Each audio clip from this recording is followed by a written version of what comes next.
Algorithms-Aided Design AAD.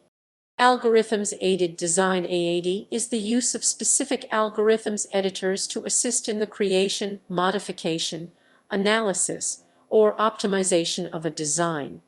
The algorithms editors are usually integrated with 3D modeling packages and read several programming languages, both scripted or visual RhinoScripter, Grasshopper, Meller, Python.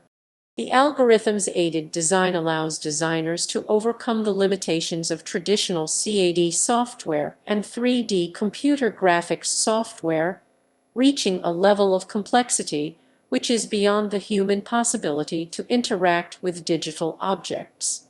The acronym appears for the first time in the book AAD Algorithms-Aided Design, Parametric Strategies using Grasshopper, published by Arturo Tedeschi in 2014.